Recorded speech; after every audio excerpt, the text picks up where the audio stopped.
Is this thing on? Welcome back to Big Mouth and fancy seeing you here, and you are very welcome, my friends, and especially my enemies. Come in, sit down, no touching.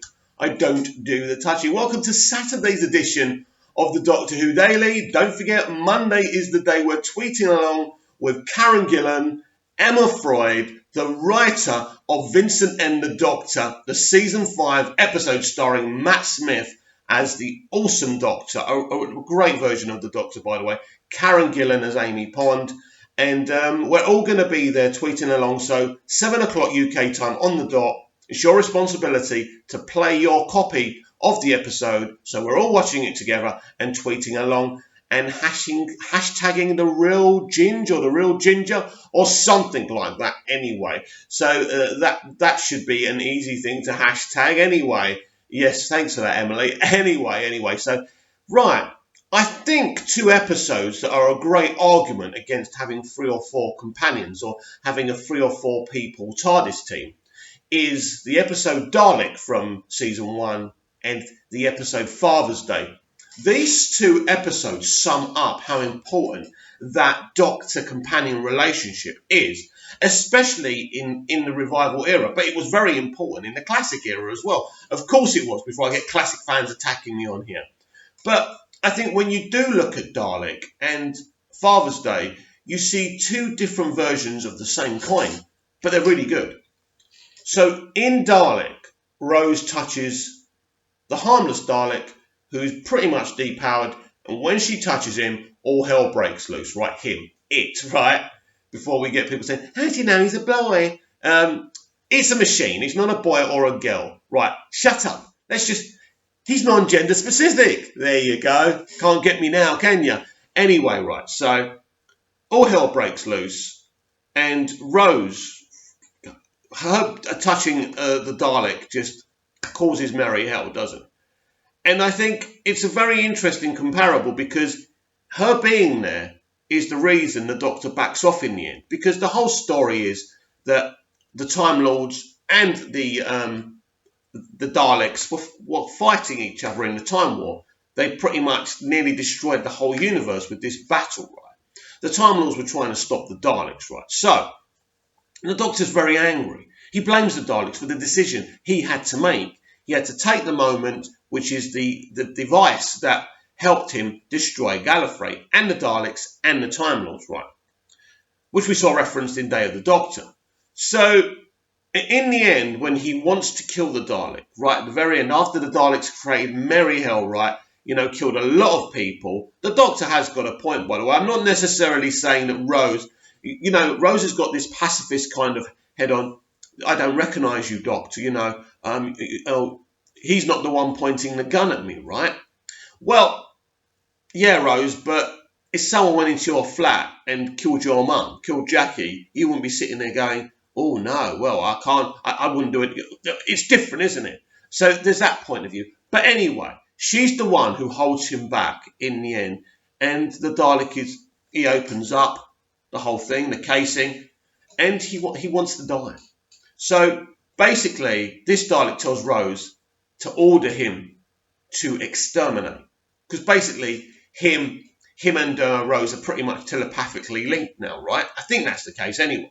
It's a very powerful emotional moment. Also, a lot of commentary there about euthanasia, if you think about it. So there's that moment where she holds him back. But then, right, when we go to Father's Day, is Father's Day after or before Dalek? I think Dalek's first.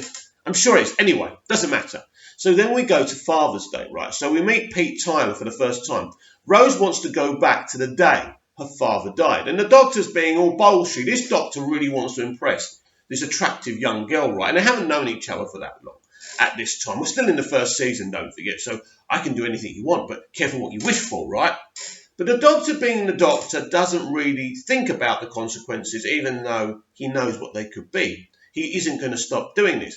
Now, this episode, he blames Rose for what happens in this episode, but this is totally the Doctor's fault. And I think this is another interesting thing that we don't really get with the modern day Doctor now. Jodie Whittaker's Doctor, Chris Chibnall's Doctor Who era. There's no interesting commentaries on this character. So, because what happens is, literally, They try the first time, she wants to try again because she wants to say goodbye to him before he dies. Surely the doctor should have said no interactions, but never mind, doctor. Let her carry on. Maybe you'll get a kiss and a cuddle on top of the console later, right, mate? Don't worry about it.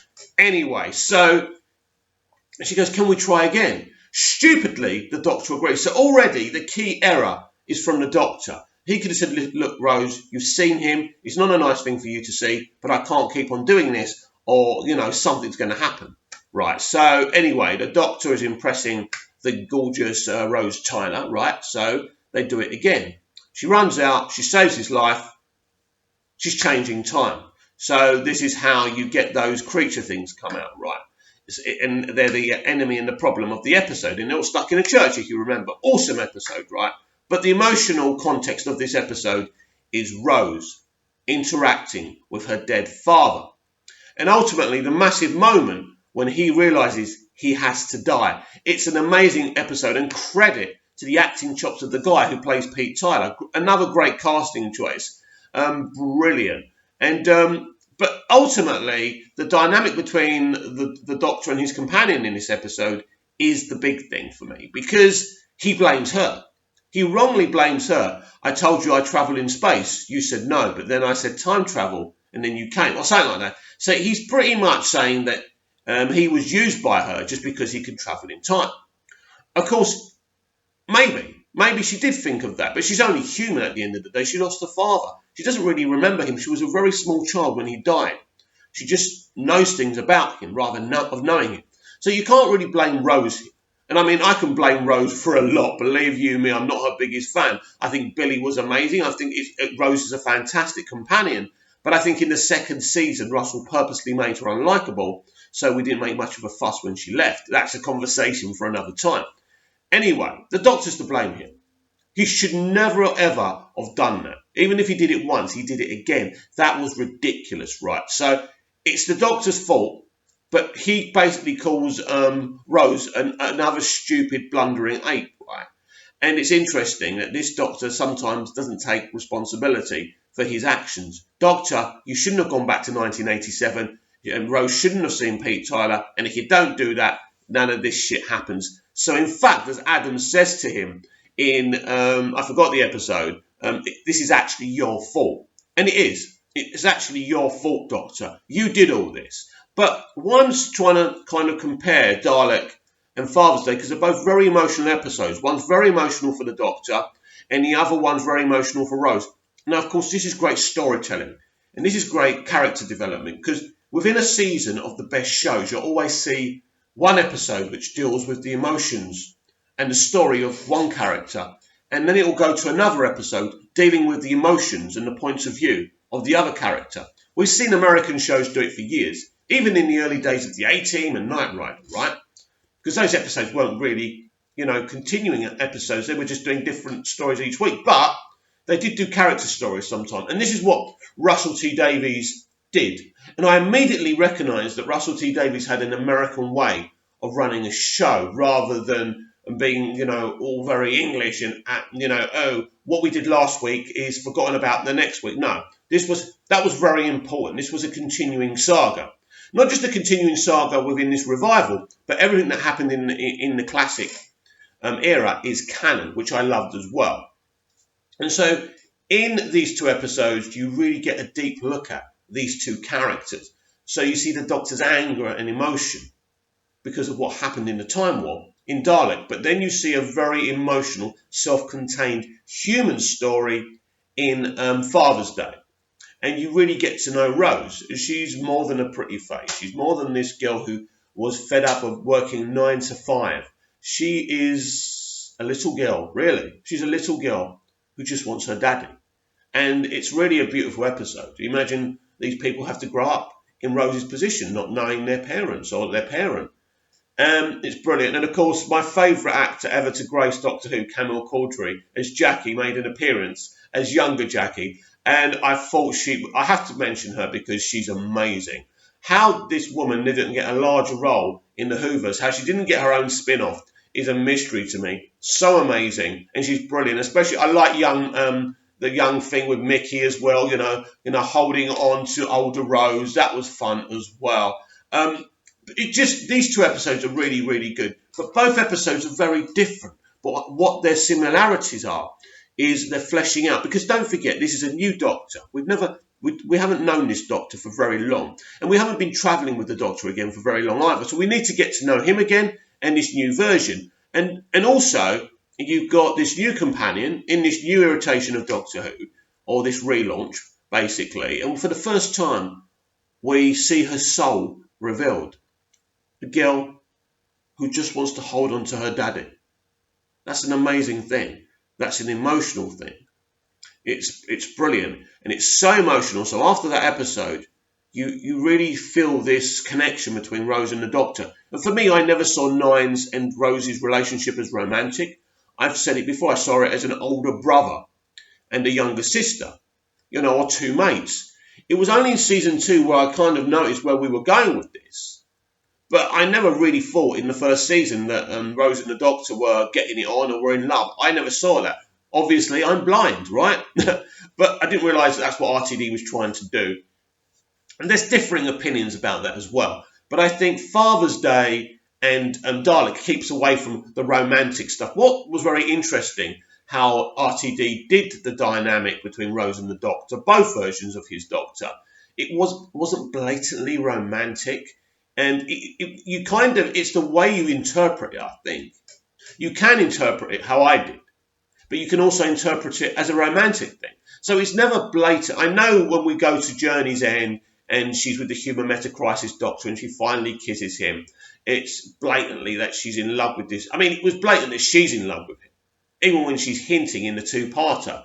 In the Satan's Pit two-parter, that now the TARDIS has vanished, they could set up house, and he's like, typical bloke. That's a funny moment, actually. But these two episodes are really, really special. Not only does it define their relationship, it sums up why it's really problematic to have more than a Doctor and a companion dynamic. It can work, but what you actually lose from it, and I think that anyone could have done a better job of, having these three characters and the Doctor have a great relationship and then being actually interesting. I think that Chibnall's really dropped the ball there, no question. But I think what you do lose when you have so many companions and such a big TARDIS team, the personal relationship between two characters.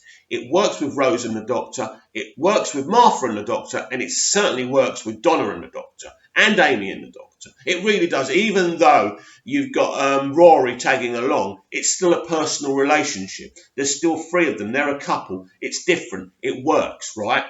And you can see Rory's issues. Rory always seems like the third person. It worked because Moffat was smart. And Davies was smart with his companions. So I think this is the thing with having too many companions, and I think Dalek and Father's Day proves it. You've got the two people, personal relationship, and I think what Davies did, especially in season 1, was incredibly special, between the Doctor and his companion. But what do you think? Comment down below. Are you a fan of Russell T Davies' irritation of Doctor Who?